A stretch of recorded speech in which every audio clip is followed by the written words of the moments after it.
would like to say that I was thinking about it, and perhaps the reason I think differently slightly is that I've been very fortunate in growing up in many different climates. So I was born in Malaya, in Penang, and that's hot tropical climate. And I lived there till I was 6. And then we went to live in the bush in Australia, which was hot and dry. And then over my life, I've lived in Iran, Iraq, extremely hot, dry places. We've lived in Berkeley and obviously in Britain, and I've worked around the world as well. And the thing this gave me is a taste for what I don't know. And the trouble is with all of us, we're all very dominated by what we've experienced. That's what we think is how the world works. And so I've become increasingly interested in working at the extremes, which is why for a couple of years, 2019, 2020, I've also been working in Antarctica. So working in an extremely cold environment, as well as an extremely hot ones that I've researched into. So what you're going to see now is probably my thoughts, but it may be they may be very challenging. So I'm hoping you won't mind that, because I talk of a very different future. And here you can see from my sun space out into my garden. So I live in a very temperate and beautiful place, which is already getting hot. And I'm already having to make changes to my own house to keep it comfortable, even in Oxford. So let's start now. I've got this problem again. Can anybody show me how I get rid of this bar at the top?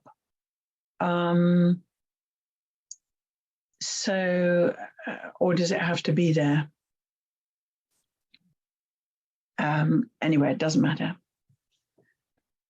We live in an extremely complex world where every issue impacts another issue, and it's often very difficult to go forward when you're thinking about how to design for the planet, for the community, for the regulations, and so on.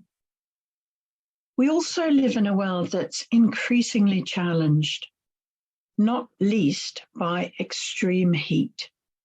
And that heat is going to get worse over time. And it's related to the amount of greenhouse gas emissions that we're emitting, which is steadily rising. And you can see from this diagram here that from 1990, it's rapidly increasing. And there are only 2 kinks in the steady progress upwards, and that was the global financial crisis, where people were really, industries and people in their own homes found that they had to rationalize the amount of energy they use because of cost. And of course, in the global pandemic, that's very interesting because, of course, we didn't travel to work, we didn't take international flights, and that led to a very dramatic reduction in greenhouse gases. But otherwise, we're back on the trajectory upwards.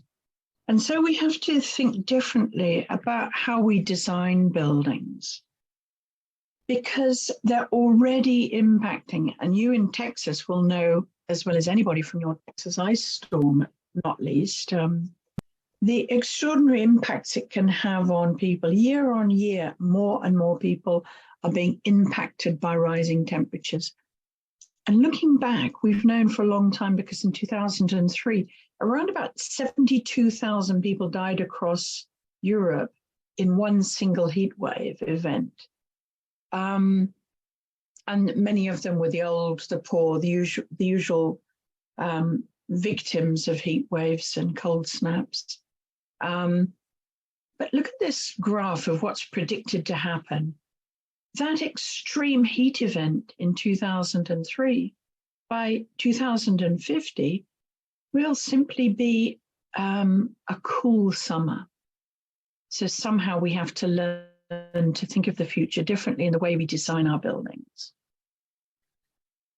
Along with the rising temperature, we are getting challenges to how resilient our buildings are. Now, basically, if you look at what is resilience, resilience is everything underneath this stress-strain curve.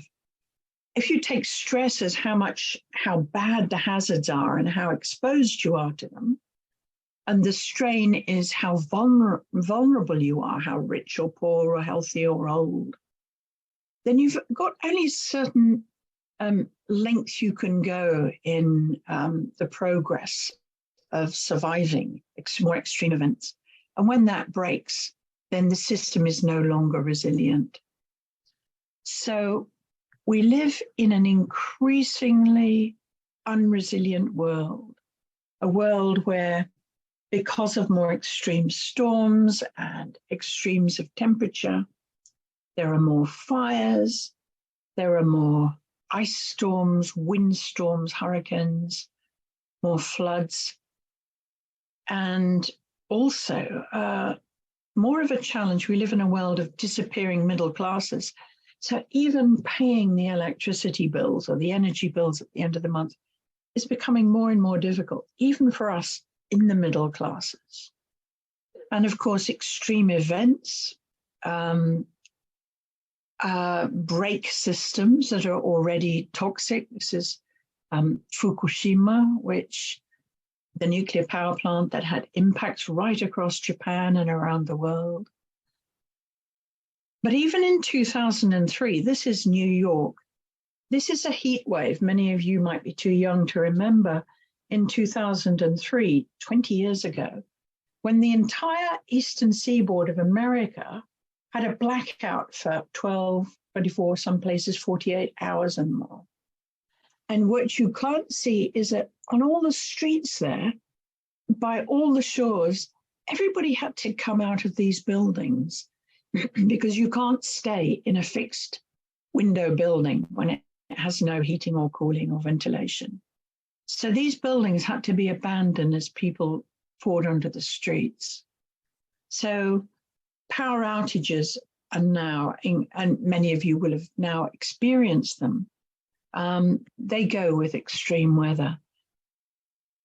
And we live in a world of growing differences between the rich and the poor. And a recent work in America shows that something like 80% of the wealth of America is owned by the top 2%, which means that the stress, and as this end of the balance grows richer, we all get poorer. And this la-la land of the future. Now, some of you will be researching very sexy topics like smart cities. But smart cities, as far as I can see, only really relate to the top 2%. So who actually benefits from these? Where is all our building and urban research money going when it's the 80% who are already suffering so badly? And these divisions are dangerous. In Britain, we had the difference between those for Brexit and against Brexit. Neighbour turned against neighbour. You've got that now. The rich and the poor have very different views on the future, where the future of America should go. And as people get more and more desperate, those divisions are always going to grow. So I think it's worth looking, how did it come to this? Any of you who are Lord of the Rings fans there? I mean, let's face it, 50 years ago, and even less, probably 30 years ago, many of the homes we lived in were pretty vernacular, locally and climatically appropriate buildings for the climate, whether you're in the tropics or the polar zones, or the houses you lived in had been adapted. This is what I call slow architecture, adapted over thousands of years to give you an optimal type of building for your local climate. But of course, that is the climates that were. And when you look at America, you know, the sort of founding fathers landing in 1650, 1660, within 100 years, you got this extraordinary difference in the way that people were designing their buildings for the different climates right across America within 100 years. So the slow buildings are still appropriate climatically because, of course, they didn't have mechanical systems. But you get the New England house. You get the down in the states where you need shade and wind. You get the Louisiana large air houses. In the hot, dry deserts, you get the hot, dry desert houses, and so on. So within an astounding 100 years, you already had a really well-developed vernacular across the world. And then what happened? We got to the beginning of the 20th century, 2020s. We got new materials, we got new opportunities, and this regionally appropriate architecture gradually transformed into the glass and metal of the experimental buildings of people like Mies van der Rohe. It was the glass pavilion architecture. Can you imagine how cold that must be in winter? Fancy trying to heat the energy to heat that, or even in extreme summer heat to heat the glass boxes. And even Corbusier experimenting with thin concrete walls and windows, you know, sensibly sized windows, but really not comfortable because these thin walls are very vulnerable. So they were experimenting. It was basically fit and forget. The idea was that modern architecture, the international movement, the Bauhaus, the dream was that they were going to have buildings that could run on energy that would be too cheap to meter. The sort of the great nuclear dream that we'd all be running our Hoovers with fusion reactors or something.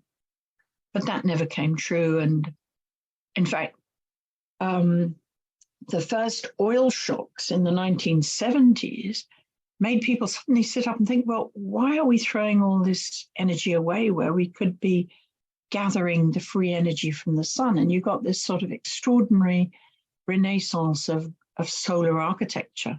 And some of these buildings are in New Zealand and America and Europe. But that was the dream. It was going to be solar buildings. So that was really the 1970s and 80s.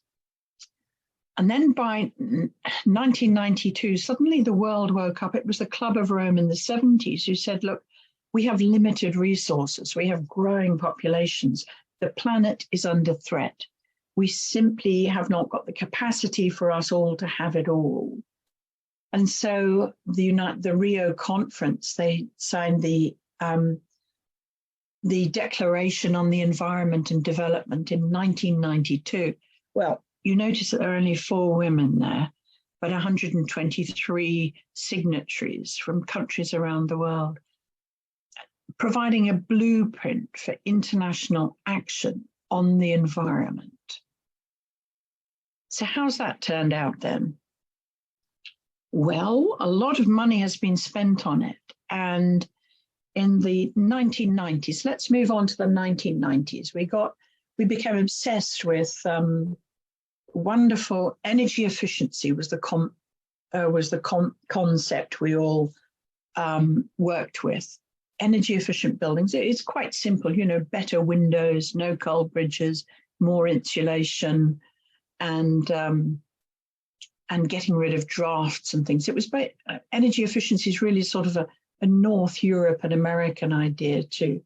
It's summed up in the passive house movement, which is basically more insulation, better windows, no drafts, get rid of the cold bridges, and then heat recirculation systems. That was a bridge too far for me, because I always thought, well, if you can open a window to ventilate a building properly, Why would you do that? But that was the 1990s. It was a product-driven design approach, popular with developers because they could build pretty cheap, lightweight buildings that ticked all the boxes. But things were getting worse out there. The climate was getting wilder and wilder, and the passive house approach, they didn't understand the idea of that heating would be a problem, because they largely developed in North Germany where it wasn't a problem. So they had large south-facing glazing to collect the heat in winter and heat the house. But unfortunately, it also collected the heat in summer, and the early houses reacted very badly in summertime. They weren't good in the heat. Then we come on to the noughties, the 2000s, and everybody became obsessed with sustainability. We wrote books every decade. This is the benchmarks for sustainable buildings. And you had to tick all the boxes for sustainability. Nobody actually knew what sustainability was largely. It could be anything to anybody. And here I was teaching in Arizona, ASU, and this was the first project we did in GEOS, the sustainability center there. And we're looking at sustainable Verado. And it ticked this new development 20 miles out of town, ticked all the boxes, except developers had said it had water when it didn't. And it was 20 miles out of town, and people had big SUVs. So that when we hit a barrier and suddenly energy prices doubled in 2007, instead of paying $200 a month in commuting charges, it was 230 or 50 or 300. And these sustainable communities, which ticked all the boxes, proved to be extremely unsustainable. And there are all the ratings schemes, like the BRE had one, and the developers had one. This is the rating system for sustainable homes, but they were designed to tick all the boxes that help the developers. So within the energy category for sustainable homes in the noughties, you could have 2.5 points for cycle rack, 2.5 for an external energy efficient light bulb, and 2.5 points for fabric heat loss parameters for the envelope. But you only needed 2 out of 3 of those. So you could have sustainable homes that got the top marks but had rotten envelopes. And probably the worst one, I think, is the LEED, where these are LEED platinum buildings. You could not get LEED platinum rating unless you had a full central air conditioning system that was efficient. You couldn't get it if you had opening windows in a naturally ventilated building. And this was supposed to be these were the greenest buildings in America. Well, something was going very badly wrong. And we also have the problem that the actual models that a lot of people now use to design buildings are they're very limited in what they can do. They can only do what they can do. So they can't do natural ventilation easily. They can't do thermal mass very easily. And what they do is you get, of course, the BREEAM estimates. So you get the rating system estimate of how much energy or carbon dioxide it's going to emit. Then you get the sophisticated modeling. This is for the Gherkin in London by Foster's. And then you get a typical building of its type. And you'll find that it was sold as the greenest office building in London. But in fact, it was way up and, 3-4 times worse, because the modeling and the rating systems were just simply incorrect and unvalidated. Then really the climate started hitting the fan. and extreme storms. Now there's Texas in your ice storm in February in 21, the heat domes, the extreme hurricanes like you've had across America in the last couple of weeks. I mean, the writing was on the wall on adapting for climate change. And so resilience came into play. And you've got the Resilient Design Institute in New York, passive survival buildings. The language started to change. You know, how could you stay safe in resilient buildings? And, you know, people were thinking about staying safe, but look at these. These are really high cost buildings. How do the ordinary people in the places across Central America now would have been flattened by tornadoes? How do they afford buildings like this? How do we create? So, I mean, obviously there are ways of doing it, but resilience came to the fore in the noughties. But accelerating climate change and the accelerating scale of the climate events means that we really have to rethink again.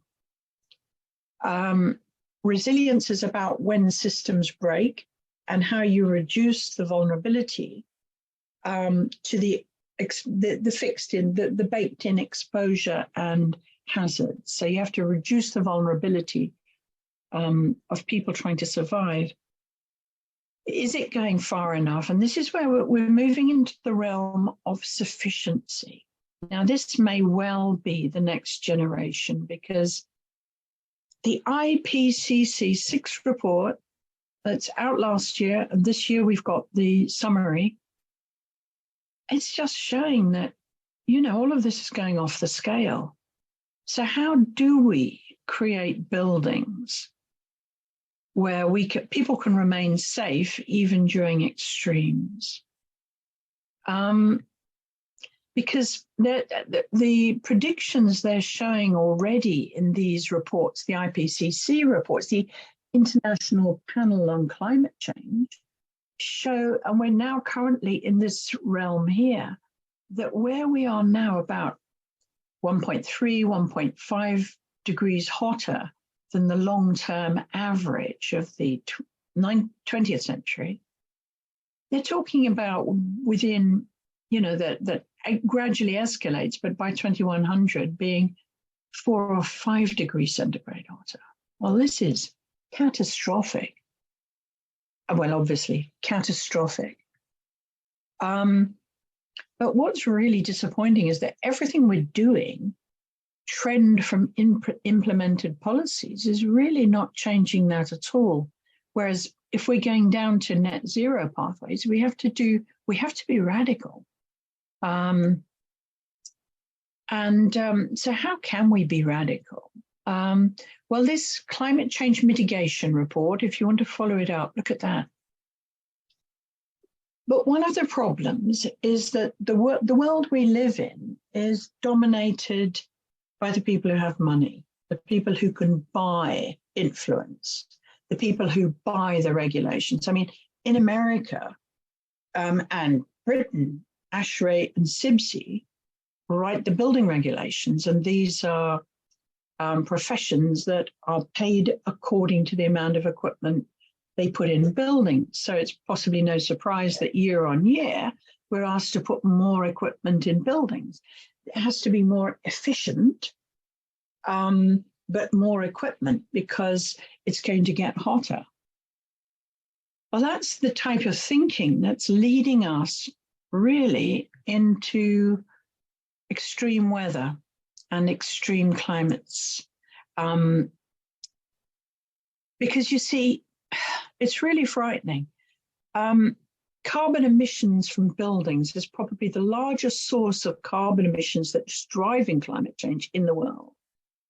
38% of global energy-related CO2 emissions, let's say 40% from buildings, 55% of electricity used globally is in buildings, and that's what's driving this up. and CO2, and between 1990 and 2019, CO2 emissions were up 50%, and electricity use was up 161%. Well, now we're supposed to move into electric cars, and obviously, with more and more electricity being required for air conditioning, that's just going to go up and up and up. You see, people, none of us, I don't know how many of you have been in extreme events. I presume quite a lot of you in Texas were there for the cold spell or the ice storm. Some suffered worse. It's always the poor that suffer worse. But if you're in a lightweight house with very little insulation, and I saw the pictures of people in the kitchen with the doors shut and the gas stove on, trying to keep warm for 2 or 3 days. But in the July 2021 heat dome over Vancouver, I mean, temperatures in Vancouver in Canada, east of Vancouver, got to 47 centigrade. I mean, we're talking 120 in a place that is not used to heat at all. So even I was at a conference near Kiel in May a year ago, and a major tornado hit Kiel. I mean, it's happening everywhere. It's nowhere you can't be safe from the climate. And the sort of the corporate dream of high energy buildings in big shiny cities, is it sustainable? I don't think it is. We need new thinking on sustainability. And what's really interesting is that during COVID, people really didn't want to go back to these buildings. They stayed away for as long as possible, because you've got fixed window buildings with recirculating air in them and large spaces with people who may be infected in the desk across from you. They're dangerous places to be if you're vulnerable. And what is really interesting is that in Manhattan, where these buildings are owned by the banks, and PricewaterhouseCoopers and all the big boys have their big shiny buildings, they insisted people go back, because an empty glass building like that costs a fortune to run, even if there's no one in it. Whereas on the West Coast, with the tech companies in San Francisco, they leased their spaces and they gave them up, and they didn't mind if their super brains stayed at home and worked. All that mattered was that they were working with genius. So that was quite an interesting division between the East and the West. The buildings played a part in that too. But we learned a lot during COVID about this. But hey, that's all pretty gloomy. And we have to believe there is a spring. And I think a spring is coming, but it's going to be brave people who really water the grass, who admire the flowers, who take it forward. And the big hope, I think, is for energy sufficient buildings. So what are they? Energy sufficiency, in the IPCC AR3 report, energy sufficiency is very different from efficiency. Efficiency is about long, continuous, short-term, marginal technological improvements. It's about getting a slightly better heat pump or a gas condensing boiler or an air conditioning system. Sufficiency is not. Sufficiency concerns long-term actions driven by non-technical solutions. So that's a huge difference. Efficiency is about machines and improving machines and buildings. Sufficiency is about improving the building themselves. So policies based solely on nudging the marginal gains from mechanically and mechanical energy systems really need to be replaced by sufficiency policies that promise to effect real and radical reductions in practice in the short term, not just, BS predicted, model studies of what it's going to achieve, because we know it never does achieve that. So we need radical reductions now. So how other definitions? I mean, of course, you're getting everybody. It's like sustainability. Everybody grabbed sustainability and said, it's mine. Here's my rating scheme for sustainability or sufficiency. Or the amusing one is well-being too. Everybody's got a way of measuring it because they think they can make money out of it. But sufficiency, I think, in terms of buildings, is an amount of something that is enough for a particular task. Energy sufficiency is a state in which people's basic needs for energy are met equitably and with ecological limits being respected. Now, this is one paper on energy sufficiency. So energy sufficiency is just for you to do enough, what you need to do, and to do it understanding that it has to be a solution for everybody, not just the 2% who are going to lock themselves in gated communities where the gate falls when people outside get unhappy. So how is the IPCC looking at this?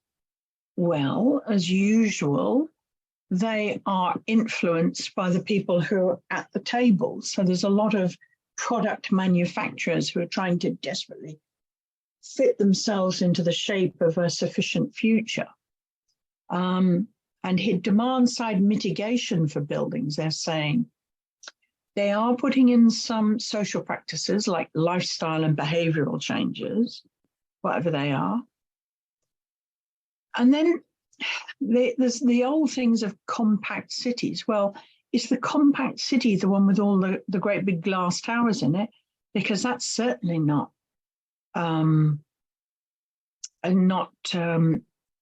sustainable, because of course, the more buildings and people you get in an area, the higher the urban heat island.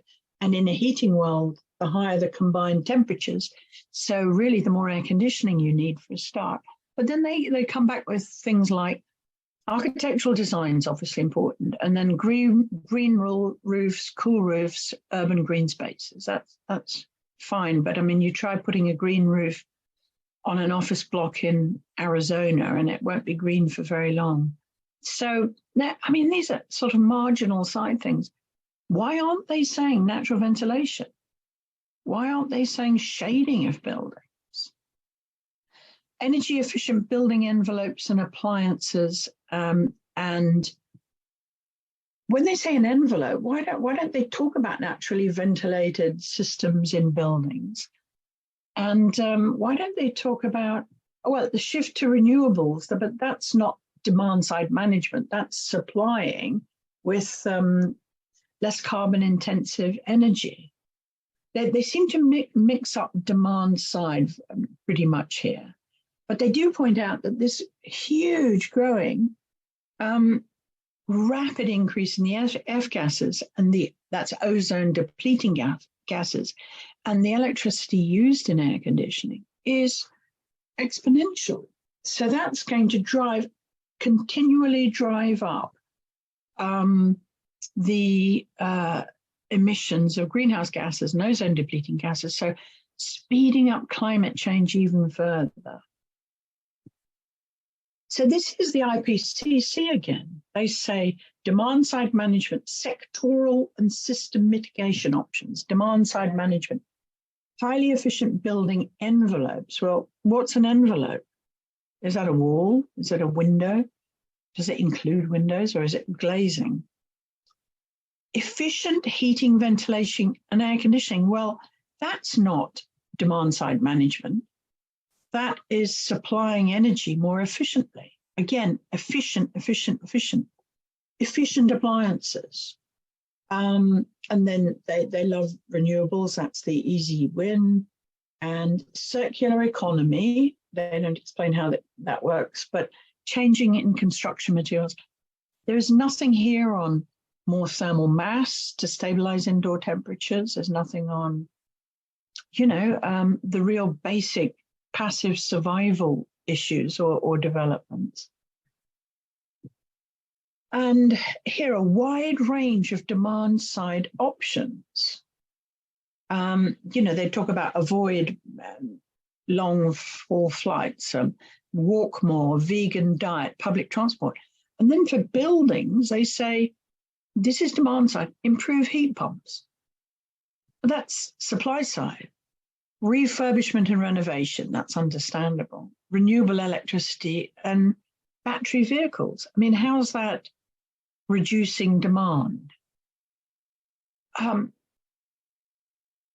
Again, it's none of this is anything about actually reducing demand. It's except perhaps refurbishment and renovation. They presume they mean sort of a bit more insulation, but they do not. None of the regulations push things like natural ventilation. Now, look, in the 1990s, when we had the Rio conference, we already knew, this is Econ 19 guide of how much energy in British offices was used. So we have traditional, historic, naturally ventilated, heavyweight buildings is category one. Number two is 1960s, lighter weight, larger windows, but still naturally ventilated. And then we came on in the 90s or the late 80s into ordinary air-conditioned buildings. And then we have the big glass towers, the big prestige glass fixed window buildings. In terms of energy use, running costs, CO2, these are a world away, whether it's good practice or ordinary. This is like 4 times more to actually just do office tasks in this type of building from that type of building. I mean, I would say that, and then you can obviously add a bit of few solar panels will do nothing up this end, but quite a lot down that end. So you see the problem here. And what they do is they're very clever. They rewrite building regulations. So they describe the efficiency of an office building by its type. So it's efficient according to the type. So this is a prestige. Prestige means high class. So clients go for that. So it's efficient of its type. This one is efficient of its type, which is a different type. So people would say, oh, this is just as efficient as that, but it's of its type. You see, here's the efficiency flaw. It's possible to have a building or a vehicle being highly efficient and at the same time being highly energy consuming. That's the efficiency con. But IPCC is fighting back. And I was at a meeting once where I said, let's discuss sufficiency. And the chap next to me said, oh my God, he said, thank you for saying that, because I'm the one who put sufficiency in that report. And he said, we had such a fight to get it in there because, of course, everybody wants efficiency. That's where the money would flow. And they put sufficiency here as adequate floor space. But let's adequate floor space, say to do office work or to be in a home. Let's widen that. Derby and Fawcett, the buildings, sufficient building should provide enough room. They should provide security for occupants, usability, and a certain level of comfort. So the EU defines sufficient buildings as needing to be safe. Again, that's the security. Warm and light. They said, which is comfortable to them. Why not cool? Equipped for work, usability, or other uses, and providing room and space. So it's basically that one the same as the Darby and Fawcett definition. So let's look at what a certain level of comfort means. Now, I'm putting forward my own definition for a really sufficient and resilient building. That buildings must be able to be run for as much of the day, season, and year as possible on free local energy. But they must avoid overheating and provide acceptable, comfortable indoor temperatures. Now, how many people in America would even agree with that? I mean, how many people around the world now, if you're in the Gulf or Qatar, can you simply open a window in your home to keep warm? Yeah. I'm liking that floating hand with the thumbs up. I mean, if you can't even open a window, and I say open a window, I mean safely. So you might need grills on, because you know that wonderful book on the 1995 Chicago heat wave, where some thousands die, you know, the poor. They found numbers of elderly, poor people dead in their rooms on chairs. And they would have been safe if they'd been able to open their windows or their doors to get some air movement. But they were frightened of being robbed. So they kept them shut. So this is a societal thing. So you have to get societies in which we look after each other as well. But let's go on to acceptable comfort indoor temperatures and what they are, because this is absolutely at the heart of what a sufficient building is. Now, there's two ways of measuring comfort. There's the air conditioning engineer's way, which is to take four simple basic parameters: the air temperature, the radiant temperature, humidity, and airspeed, and then put it in a little equation and estimate the clothing insulation that they think people are going to be wearing and what they're going to be doing in a building. Jumble it up, press a button, and out comes a number, which is a PMV or a PPD rating, right? And all of these experiments were done with typically cohorts of college-age male students, usually in the 50s, 60s, 70s, or the feed-in information, or in laboratories, highly fitted up laboratories with one or two people in their things. These are the problem with the engineering calculations, the PMV, PPD. They're almost impossible to validate. They do not cross-reference well into actual comfort temperatures in real buildings. They are assumed so the HVAC engineer can set a dial, the thermostat over the year. Now, again, in order to sell more air conditioning systems, they've classified, for instance, an office block as a prestige office block, an A-class office block. And how they define that is that in the building, you must be able to maintain a steady, constant temperature, say in summer of 24.5 plus or minus 5 degrees centigrade. And in winter, they put it down to 22 plus or minus 1. Well, I don't know if anybody's ever been in an office block where you've got, you know, that amount of thermal stability across a room, let alone a building.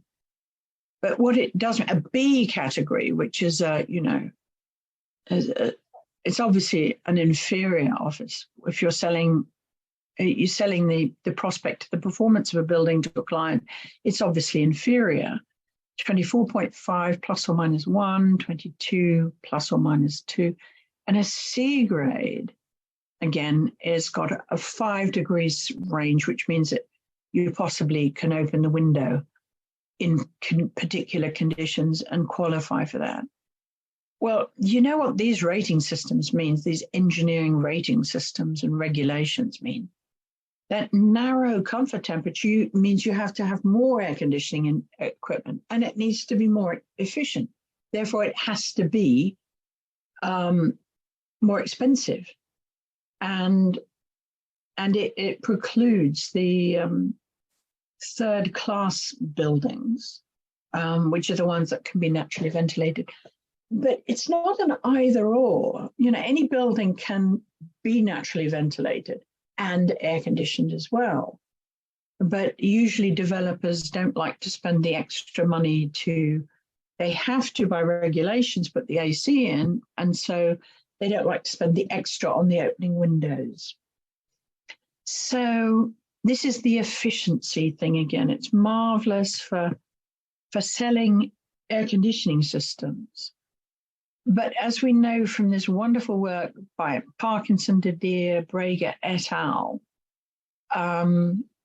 and all the team at Berkeley who've done such wonderful work over the years, we know that if you set the thermostat in winter at 18 and maybe 28 in summer, which is allowed by the Dutch regulations now, depending on the actual climate, you can save 30, 40, 50% of the energy used in that building to keep people comfortable.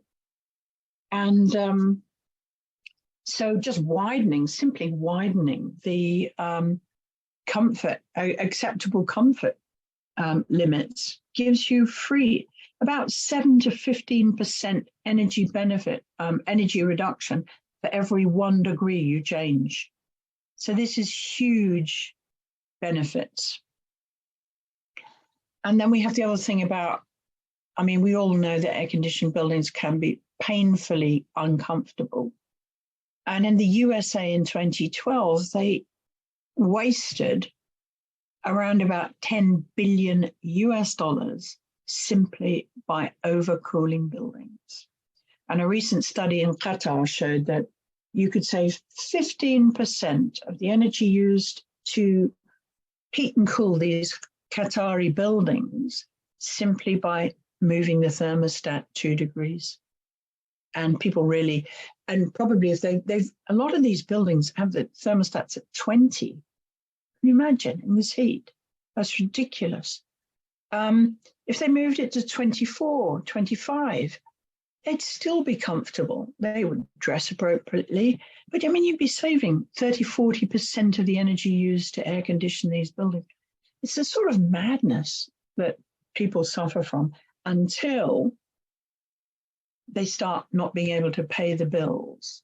Because let's face it, thermal comfort standards are really not being taken seriously now by politicians. You can have the engineers' standards and regulations, but in April 2022, after the invasion of Ukraine, the Dutch government suddenly overnight said, look, forget about comfort standards. Central government buildings, thermostats will be permanently set to 19 degrees centigrade this winter to save, ultimately achieving about 15% on heat reduction on heat consumption. If anybody's cold, put on a jumper, that's what they said. In Italy, in April 2020, so April the 20th, 2022, because they're very frightened of running out of gas, air conditioning, they mandated that air conditioning systems could no longer be kept at 20, 22, 23, and they must be reset to 25 to 27 Celsius in the warmest months. So, this is where you get the big savings, and they could easily do that. That's the engineer's approach to thermal comfort. Then there is the other one, which is the adaptive model, which was pioneered in Britain by, first of all, Thomas Bedford, then Charles Webb, then Fergus, Nicol, and Mike Humphreys. And they did comfort studies. They went out into offices in all these different countries, and they quite simply plotted the comfort temperatures, comfortably warm, comfortably cool, for everywhere from Singapore to Baghdad. I used to live in Baghdad, and yeah, you could be comfortable in 38, 37, especially if it's the evening and it's getting cooler, and it had been 40, 45 all day and so on. In Britain, it's down 18. These are comfort temperatures. So there's a huge range of temperatures that people around the world are comfortable at. And this is, actually, it's quite extraordinary because, wherever you are, we have virtually the same DNA, whatever nation we're in.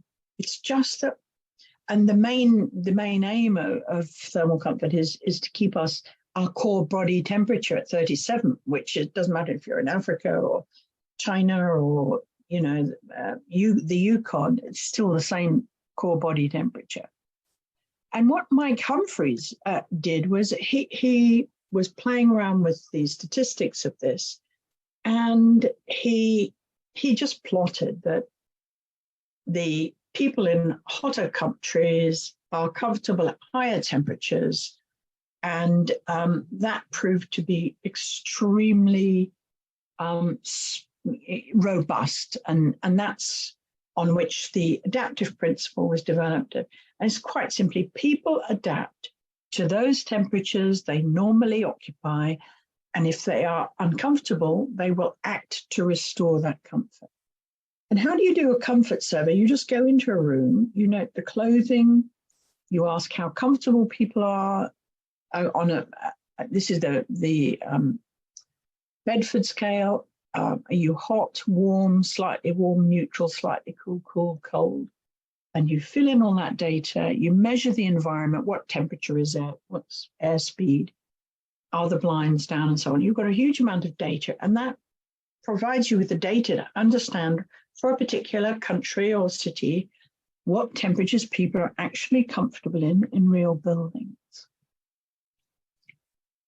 There is no one comfort temperature for any single person, any single family, any single building.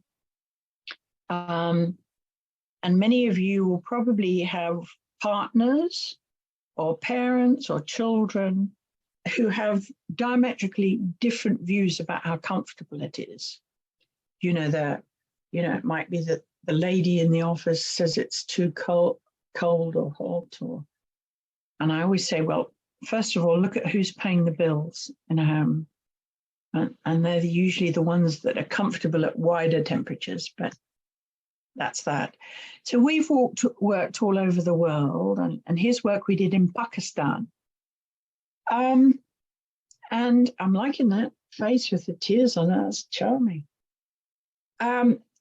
Up in the mountains, that's the foothill of the Hindu Kush, that's looking up to Nanga Parbat and K2. And this is a cold high plateau. This is the high plateau of Quetta. Here in Multan, in the inner continental climate of the desert of Multan, and down in Karachi by the ocean. This is marvelous. This is sort of very different climates. And if you're here in Quetta, which is the coldest of the areas, you're comfortable. Most people are comfortable over 80% at much lower temperatures, between 15 and 30, than if you're in Multan, where you're comfortable between 25 or 22 and 35, because people adapt to those climates that they usually occupy. And that will be very different temperatures they occupy in winter and in summer. And so here you see, for instance, Multan, the continental climate, going up to about, in July, it's going up to about 40, and down to 20 here. These are different buildings in that same survey. So things are very fluid. They vary a huge amount. And here in Europe, they're very different temperatures. We saw those up in the 20s, 30s, and 40s then.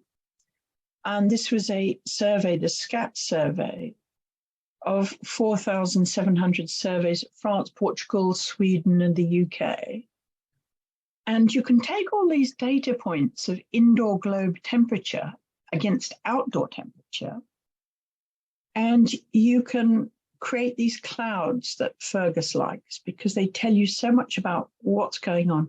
Here you can see in Europe, here in those countries, people start to heat at about 22 to stabilize the temperature, and normally just leave it naturally ventilated with a sort of a good correlation between outdoor temperature and indoor temperature. But if you look between different countries, and here we go back to the Pakistani ones, this would probably be pretty similar to some places in the Gulf and around there. You again, going up to 40, this is indoor globe temperatures down to 10. And when we found a very steady, here we have Shanghai, Weizhai, that's why I say it's so cold. In China, that for some reason they have very cold rooms in winter. Tokyo is in the red. Pakistan, Darwin in Australia, Melbourne. Melbourne, you see, South Australia is very different from Darwin. In France, they heat the buildings in winter and they naturally ventilate them in summer. In Portugal, all year, actually, Portugal's quite funny because it's in the south of Europe, and it's typically hotter, but they just naturally ventilate all year, and they usually have little local heater if they get a bit too cold in winter. Britain is really mixed up. But this is what I want to show you. This is Sweden, because Sweden is a cold country, and it's very similar to a lot of American buildings, 20 to 25, because it's all on heat pumps or air conditioners, yeah, or heating systems that are set very strict limits. So the people who live in Sweden are used to these temperatures. The people in Portugal are used to these ones, France these ones, and so on. So my question is, how is research done in Sweden or Scandinavia relevant in setting the thermal comfort standards in Portugal or Pakistan? What right has that cold north to impose the standards on the warm south? And there's a lot of growing interest in this, and I'll show you later. But first of all, you have to understand comfort. You've got your core body temperature at 37, and then if you get too cold, there's involuntary actions. Your body starts shivering if it's cold, sweating if it's hot, and vasoconstricting, and your blood gets closer to the skin if it wants to lose heat, closer to its core if it wants to retain it. So that's the involuntary actions.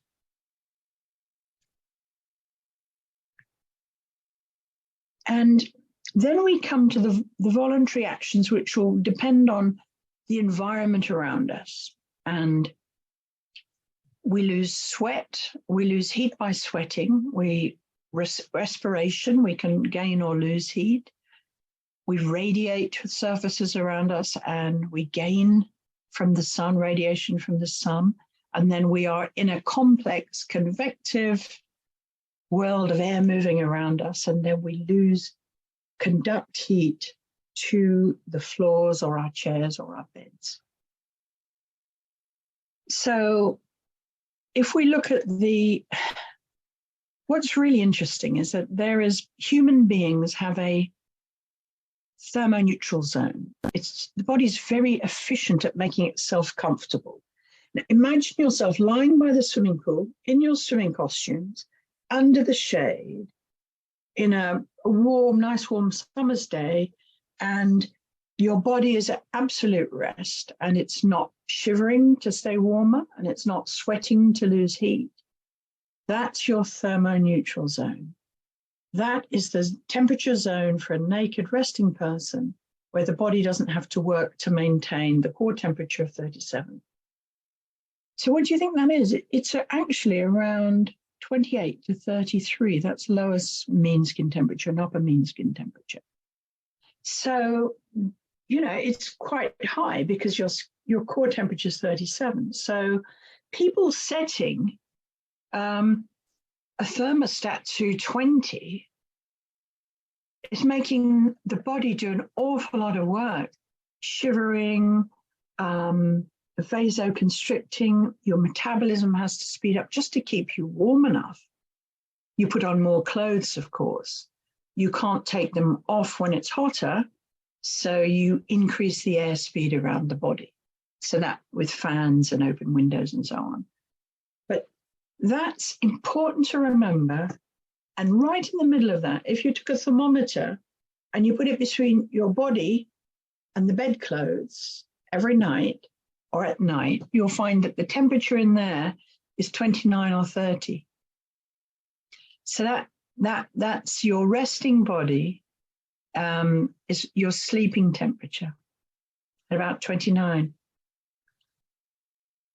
And then, of course, what you do is you change your clothing, you change your activities, and then you change your environment. You put on a fan, open a window, change your clothes, open the door, put on the heaters. Or in many places in the past, people would go away for the summer, the heat of the summer. You go to the south of France, or if you're in the Gulf, you'd go to the hills. Or and now we've got very exotic. You might go to Iceland to swim in, take a hot spring in Iceland at a geothermal beach because we're getting so exotic, or go on a skiing holiday to give yourself a bit of a thermal thrill. But actually, if you're in your igloo or you're under your shade here, your skin temperature, base skin temperature is still around 32, and the air temperature is 30 plus 32. And here, the skin temperature is still around 32, and it might be minus 32. But people are comfortable within limits. And so for naturally ventilating buildings, we recommend anything up to 35. And if you go higher than that, if you've got really good air movement, if you put on a fan or something, Stefano Shivan from Berkeley says you can go up to 40, 42 with good air movement. But HVAC comfort limits say that you can only be comfortable in those temperatures, which is absolutely wrong. Adaptive thermal comfort, we say 10 to 35 for in buildings. And this is based on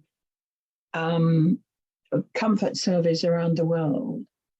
And probably in your Shanghai rooms, bedrooms and some, you're probably about 15. Yeah, maybe. In Nepal, you get down to these temperatures. In some really cold places, people just wear lots of clothes. So let me run an idea past you. Those are the international standards. I call this comfort colonialism. This is white men in cold countries imposing inappropriate comfort standards where they're often unnecessary and unaffordable. I mean, if you go into, for instance, India, in many places, making people through international standards for, first-class buildings cool down to 2022 is really environmentally, socially, economically, and politically unaffordable. So this has to change. So every city should have its own temperature standards. Every country should have its own temperature standards and not rely that there is no place in a heating world for international comfort standards. So how do you design sufficient buildings? You just have to get a feel for the climate you're designing for today. And then you have to look at proxy climates.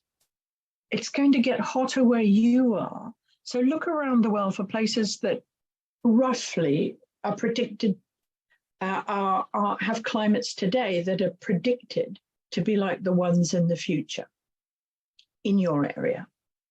And look at what the vernacular architecture is in those places. So you choose appropriate design strategies for the future climate, not the current climate, the future climate, because the climate is going to change fast.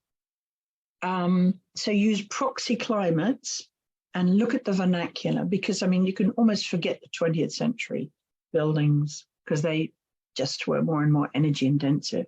But look at how much thermal mass they use in the hot areas, how they shade it, how they protect it, how you use natural enhanced stack systems, shading, etc., planting, thermal stratification, etc., etc. You don't need the the simulation models often don't do this. You do not need complex simulations here. This is not rocket science. It takes intelligent thinking. And also, I mean, if you're really keen on this, effective designs for resilient buildings in a heat wave, look at our recent book, for instance, on Handbook for Resilient Thermal Comfort. It's all about sleeping. It's all about how ASHRAE has loaded it's got a lot on radiant heating and cooling. A great chapter there from Princeton on the fact that the ASHRAE standards really do not deal with radiant heating and cooling because they like air-blown systems. So, and many more. Now, I was asked the question, so the design is basically you design the thermal landscapes of a building. You design for winter, harvesting energy from the south or north with a hot microclimate. And in the summer, you keep the sun out with a cooler microclimate facing in the right direction. And I was asked, how would I design for smoke in forest fires, right? And I've been giving this some thought. I like airlocks on buildings. So you have a porch, you have a space where you can shut the door between inside and out. So it's a halfway space between inside and out. And if you have that, it's like a settling tank for the worst of smoke. So you get that. And then as you go through into the inner areas of a building, when it's really smoky outside, I'm suggesting canvas or large-scale damp curtains where you can get air movement through it, but you can't get burning particles or smoke particles through it. Some sort of intermediate screen between the airlock and the inner thing. So you use deposition of particles in the airlocks, and you use some form of pressure. You probably would have to exhaust out of here, but drawing air in through those airlock buildings, because what you can't have is a vent or a duct opening from the outside, because even those filters will get very quickly clogged, and they don't really help that much. But here's the other thing. You have to think about buildings in terms of their thermal landscapes, because you were going to need buffer spaces. Now, this is work done in Dammam in Saudi Arabia on housing. So central living rooms can have well-behaved temperatures in them if they're buffered. This is north up here, buffered from the south and west. Rooms facing west and south have really sort of fairly psychotic thermal personalities, and they can't be occupied in the afternoon sometimes. So you have to have retreats. You have to have climate retreats. You need to horizontally thermally landscape your building to keep spaces that are cool and occupiable. You need to vertically thermally landscape your building, so you can draw out. This is a sort of more advanced idea of a wind tower like you get in Iran. So you can put fans and to draw the air out here, run them on solar energy, a small fan, and you have to shade. You don't, and not over glazed buildings. So sensibly sized windows and good amounts of thermal mass to absorb extremes of temperature. You need to be able to dump. Air is used for two things. One is dumping heat upwards, and the other one is to cool people as it passes over the skin. So manage those, design really good thermal pathway through. And if you need to put grills on them, don't be like the Chicago people who couldn't open the windows. So shades, external, it can be quite cheap awnings, sensibly sized windows, shutters. And for goodness sake, don't do buildings which are like goldfish tanks, which are just like heat islands in themselves. And avoid the West. Understand that the West is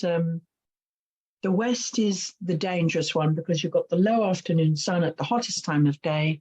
So be very careful about that. And also use of planting is sensible.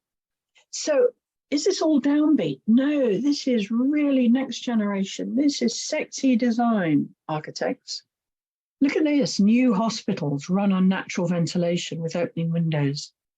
This is the Spalding Rehabilitation Hospital in Boston. So much better for the mental health of the vets who are in there, to be connected to the outside, to be able to feel the breeze on their skin and so forth. And do you know where's leading the world now? I reckon it's Singapore. Oh my goodness. I mean, what they're doing, Wuha Architects, or the new NUS building there with Transolar. And look at this amazing new hospital there.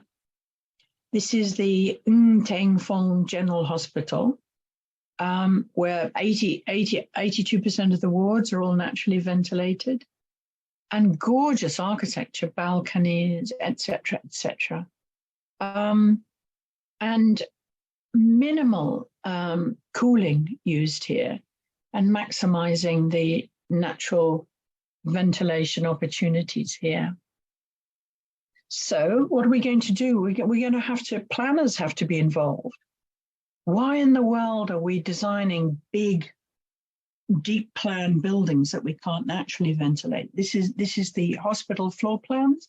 This is the hospital floor plans. This is the hospital floor plan of a hospital in Scotland, in Lanarkshire, where they did some tests on the wards in COVID, and they found that simply by opening the windows in COVID wards for 15 minutes in the morning, 15 minutes at lunch, and 15 minutes in the evening, in the middle of winter, they had no complaints of comfort, but they were able to dump the viral load of COVID out, and they had no more COVID deaths in those wards afterwards, because the best way to purge your space of COVID is to open the windows and get rid of it.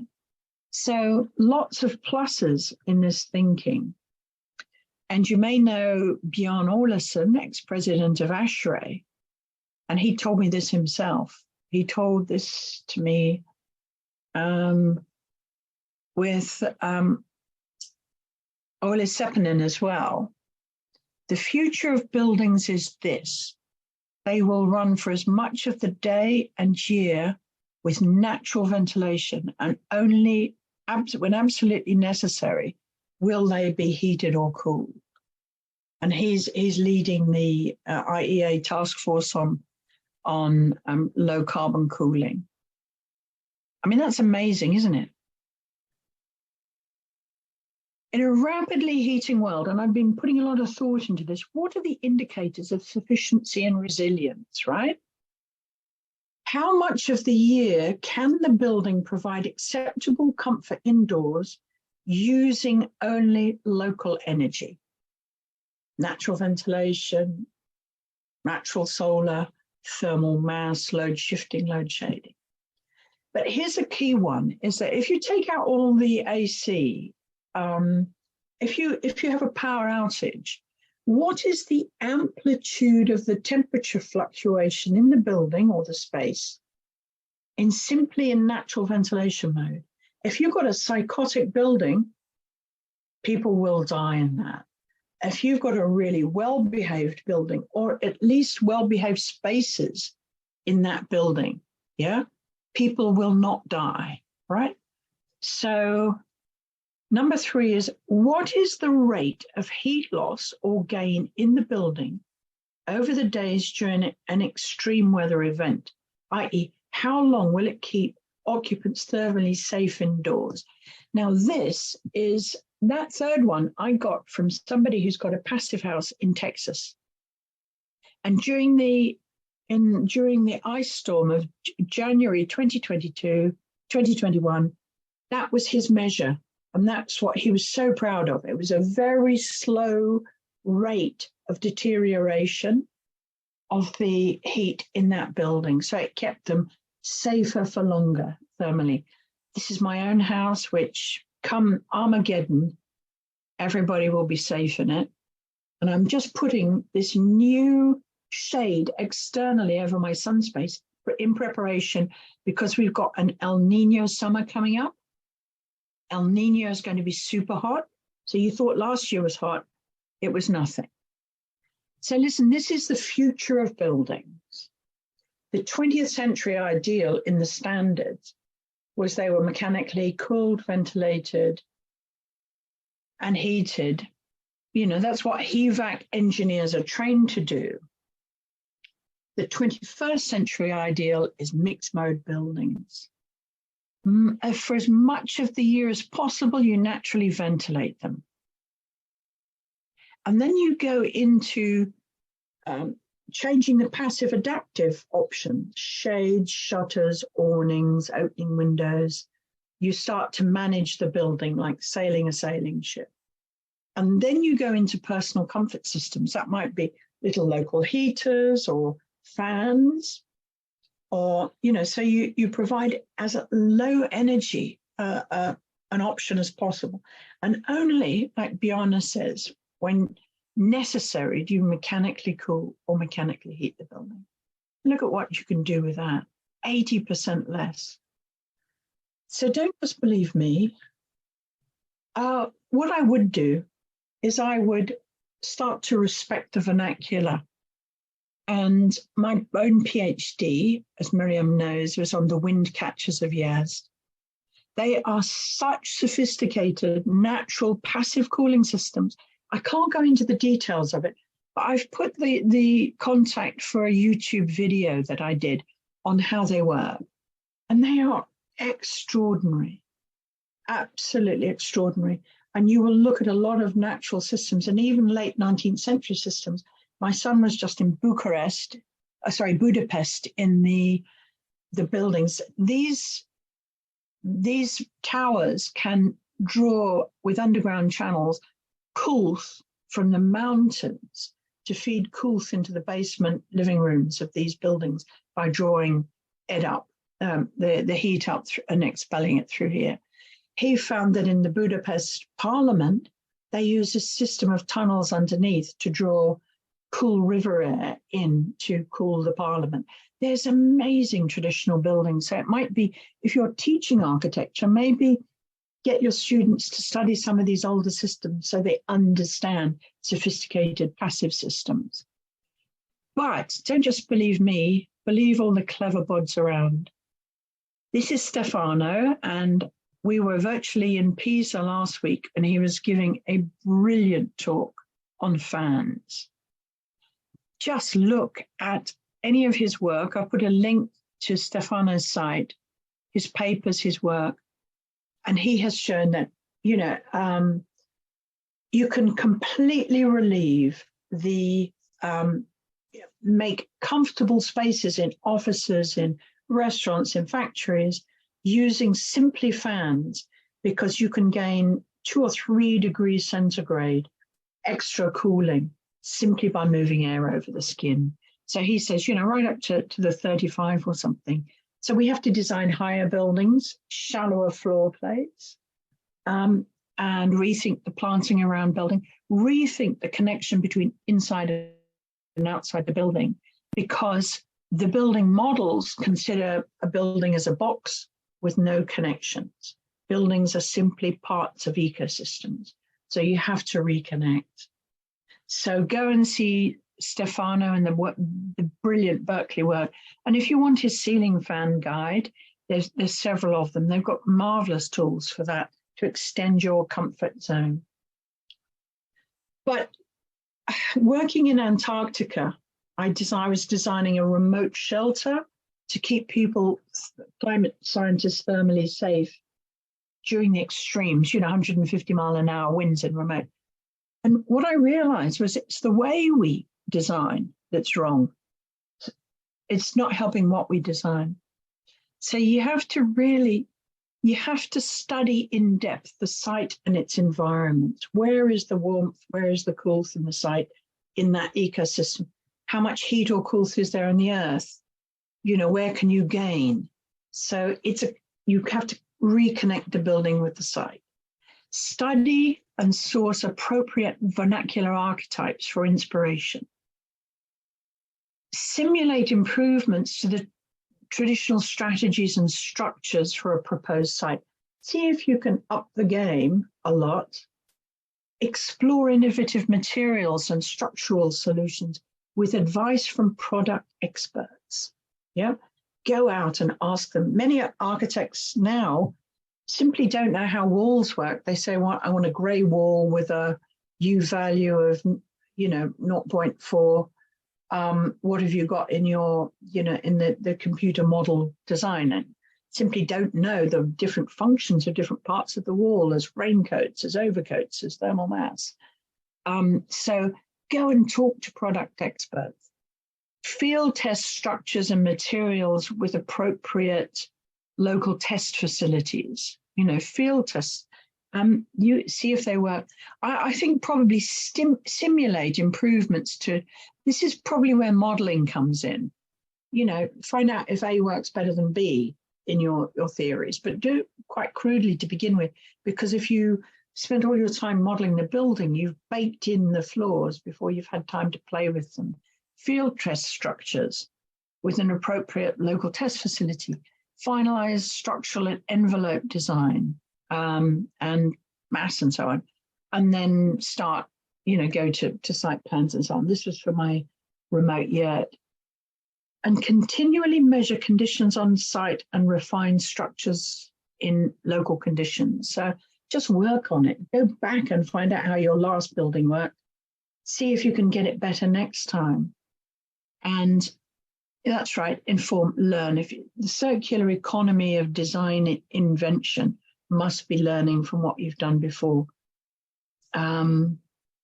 So that's basically Seek Science. We have lots and lots of books on anything you want to know about. But how does all of this fit into the next generation thinking? People are very keen on net zero buildings, net zero communities, net zero companies. So we were sure that net zero would be sort of hijacked by the people who've got building models who, can do some conversions or something. But we want to interrogate, how do you get sufficiency measures and resilient measures into the measuring of net zero, into the metrics of net zero? So anybody who's interested in getting sufficiency into the everyday design agendas for architects and engineers, because architects are going to have to learn how buildings work, and engineers are going to have to rewrite their contracts so they're not paid according to how much equipment they put in buildings, but they are paid according to how genuinely low carbon those buildings are. So join us at the 8th conference, 25th to the 26th of September. We'll show you a really resilient building because we're going to have our party in Edinburgh Castle, 1200 years old. And you're all welcome there. It's a new generation, and I'm afraid I've done my bit, but you are going to take the world forward to be a safer and more humane place to live in the future. So thank you very much. Hope you found that interesting. Oh, I got lots of hearts. Ooh, thank you. Golly, Thank never you, had Dr. those before. Oh my God. Oh my goodness. Yeah, thank you very much for Thank you, listening. Dr. Roaf. It was amazing. We enjoyed it. I'm sure. You see how many loves and hands. Thank you so much, Dr. Roaf. We more have questions? Thank you. I don't know if anybody has a question. You can, in the chat room, you can ask your question. And in our class and Dr.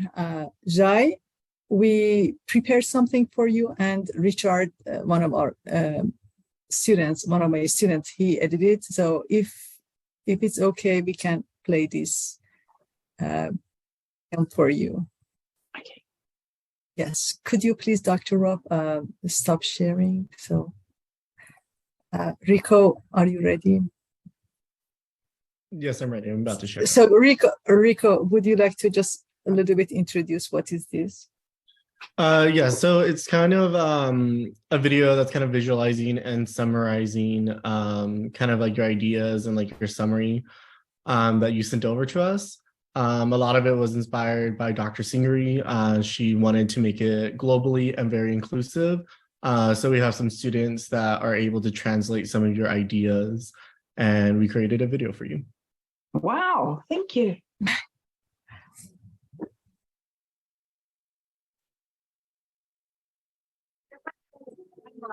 نحو درجة مئوية أي 1.8 في نهاية منذ مؤتمر ريو الأول بعام 1992 ميلادي بشأن تأثير المناخ.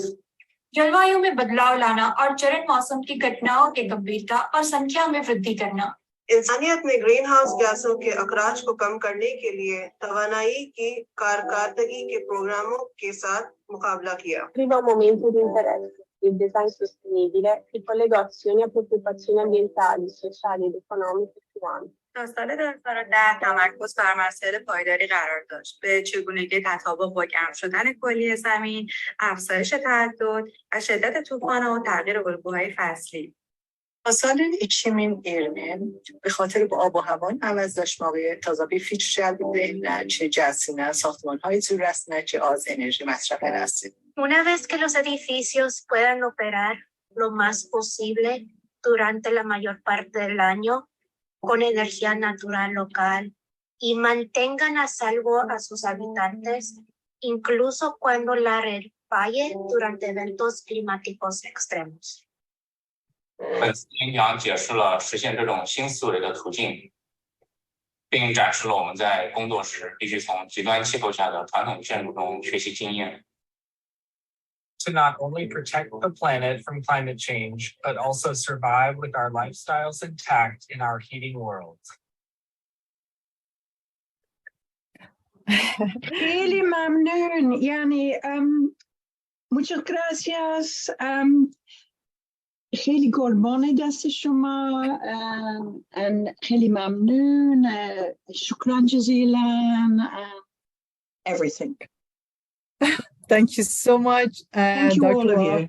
Yeah. Thank you all of you too. Thank you so much, and then I hope to see you again. Goodness, yeah. Okay. I've enjoyed it, and thank you for giving me this opportunity, Mariam. And thank you, Ajay. Thank you all attendees for joining us. It was amazing, actually. It's a good day and webinar. Thank you. Thank you. Have a good time.